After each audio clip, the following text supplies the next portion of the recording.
Halo teman-teman, akhir-akhir ini kita digemparkan dengan pandemi virus COVID-19 yang mana secara umum virus ini menyerang sistem pernafasan manusia.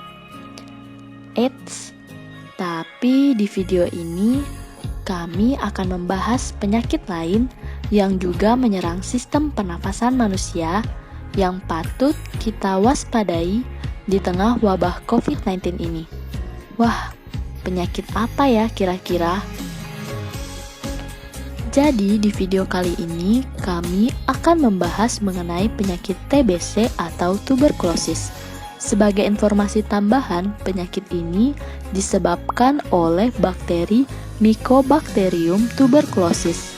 Penyakit ini merupakan penyakit dengan prevalensi atau angka kejadian yang tinggi di Indonesia, yang mana menurut Kementerian Kesehatan Republik Indonesia, rata-rata per tahunnya terdapat sekitar 845.000 kasus positif dengan sekitar 67.000 kasus kematian per tahunnya di Indonesia.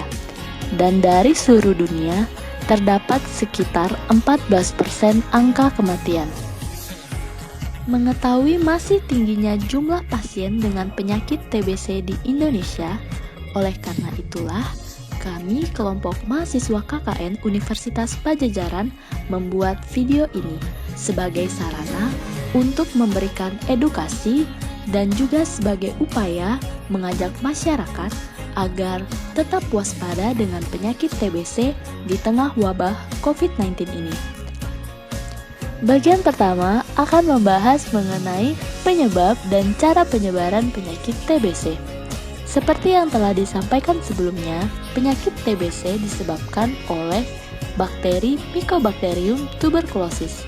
Bakteri ini menyebar di udara melalui percikan ludah penderita, misalnya saat berbicara, batuk, atau bersin. Dengan intensitas waktu yang cukup lama dan kontak yang cukup dekat dengan penderita, maka kita pun akan semakin berisiko untuk tertular. Yang artinya, semakin lama seseorang berinteraksi dengan penderita TBC, maka akan semakin tinggi pula risiko untuk tertular. Misalnya, anggota keluarga yang tinggal serumah dengan penderita TBC. Selanjutnya, kami akan menampilkan beberapa informasi hoax yang beredar di masyarakat terkait dengan penyakit TBC. Informasi pertama, berjabat tangan dapat menyebabkan penularan penyakit TBC. Penularan penyakit TBC tidak semudah dengan flu, sehingga kita tidak akan tertular TBC jika hanya sekedar berjabat tangan dengan penderita TBC. Yang kedua, penyakit TBC adalah penyakit turunan. Tuberkulosis sama sekali tidak berhubungan dengan keturunan. Tidak ada peran genetika dalam transmisi dan akuisisi TBC, karena penyakit menular ini disebabkan oleh infeksi bakteri Mycobacterium tuberculosis. Informasi hoax yang ketiga, TBC adalah penyakit sosial rendah. Survei prevalensi tuberkulosis pada tahun 2013 sampai 2014 oleh Kementerian Kesehatan Republik Indonesia menggambarkan sakit akibat TBC berdasarkan indeks kepemilikan menunjukkan tidak adanya perbedaan antara kelompok terbawah sampai dengan menengah atas. Artinya, resiko TBC dapat terjadi pada hampir semua tingkatan sosial ekonomi. Informasi hoax yang keempat, TBC dapat ditularkan melalui peralatan makan. Selama penderita tidak batuk di sekitar alat makan tersebut, maka bakteri tidak akan menyebar ke peralatan makan. Sebab, untuk dapat menjangkiti paru-paru, bakteri hanya bisa ditularkan oleh lendir yang berasal dari paru-paru melalui batuk. Pada bagian kedua dari video ini, kita akan membahas mengenai gejala dan pencegahan dari penyakit TBC. Gejala utama dan paling sering terjadi yaitu batuk secara terus-menerus. Jadi, kalau kita batuk-batuk, belum tentu kita terkena COVID-19 ya teman-teman. Bisa jadi itu gejala penyakit TBC. Nah, terus bagaimana cara membedakannya?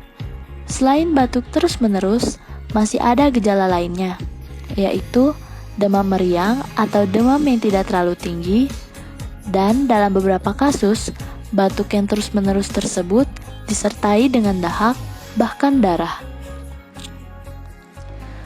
Gejala lain yang mungkin menyertai adalah nyeri dada, berkeringat tanpa sebab yang jelas, terutama pada sore atau malam hari, dan nafsu makan, serta berat badan yang mengalami penurunan signifikan. Selanjutnya adalah beberapa cara yang bisa kita lakukan untuk mencegah penyebaran penyakit TBC. Yang pertama, budayakan menggunakan masker serta menggunakan etika batuk dan bersin yang baik, yaitu menggunakan tisu maupun sapu tangan saat batuk dan bersin. Dan yang perlu diingat juga, yaitu jangan membuang ludah ataupun dahak sembarangan. Kemudian, cuci tangan yang benar. Kebiasaan mencuci tangan dengan sabun antibakteri dapat menghindari penyebaran bakteri TBC. Terakhir, kita harus budayakan gaya hidup sehat mulai dari rumah, dari mengkonsumsi makanan dan minuman yang sehat, beserta olahraga yang teratur untuk meningkatkan daya tahan tubuh, memberikan ruang atau ventilasi untuk masuknya sinar matahari dan udara segar ke rumah, menjemur alas atau tempat tidur agar tidak lembab dan menjadi sarang bakteri, hingga menghindari kebiasaan-kebiasaan yang dapat mengganggu saluran atau alat pernapasan kita, seperti merokok, menghirup debu, atau asap kendaraan bermotor, dan sebagainya. Bagian terakhir dari video ini, kita akan membahas mengenai pengobatan penyakit TBC. Sebelum mengobati, ada beberapa tes yang dapat kita lakukan untuk mendeteksi penyakit menular ini, antara lain foto atau ronsen dada, tes darah, ataupun tes kulit. Untuk pengobatan penyakit TBC, seorang penderita TBC dapat disembuhkan jika penderitanya patuh mengonsumsi obat sesuai dengan resep dokter. Untuk mengatasi penyakit ini, penderita perlu minum beberapa jenis obat untuk waktu yang cukup lama, minimal 6 bulan.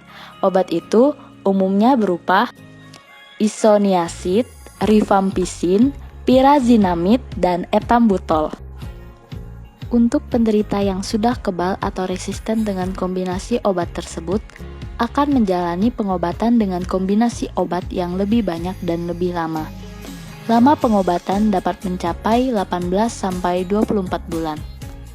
Berikut ini merupakan beberapa penyebab penderita TBC mengalami resisten obat atau multidrug resisten, yaitu yang pertama, penderita TBC tidak menyelesaikan pengobatan hingga tuntas. Seringkali hal ini terjadi pada penderita TBC. Di saat ia merasa tubuhnya sudah tidak ada keluhan, maka penderita memutuskan untuk berhenti mengkonsumsi obat. Pengobatan perlu diteruskan sampai tuntas, sehingga kuman yang melemah bisa benar-benar dimatikan. Yang kedua yaitu pemberian obat yang salah, baik jenis obat, dosis, dan lama pengobatan.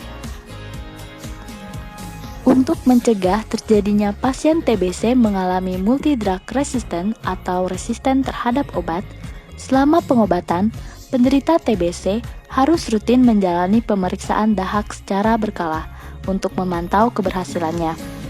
Dan perlu peran serta dari keluarga sebagai seorang pengawas menelan obat untuk bisa mengawasi dan mengingatkan pasien untuk minum obat setiap harinya. Pemerintah juga diharapkan dapat memberikan fasilitas kesehatan yang memadai serta pelayanan penyakit TBC yang berkualitas untuk mengatasi pasien TBC mengalami multidrug resisten. Pengobatan penyakit TBC membutuhkan waktu yang cukup lama dan biaya yang tidak sedikit. Oleh karena itu, untuk mengatasi masalah TBC di Indonesia, dibutuhkan peran dari berbagai pihak, baik tenaga kesehatan, pemerintah, maupun kita sebagai masyarakat untuk dapat memberikan dukungan, baik secara langsung ataupun tidak langsung kepada penderita TBC. Mari kita bersama mengatasi TBC.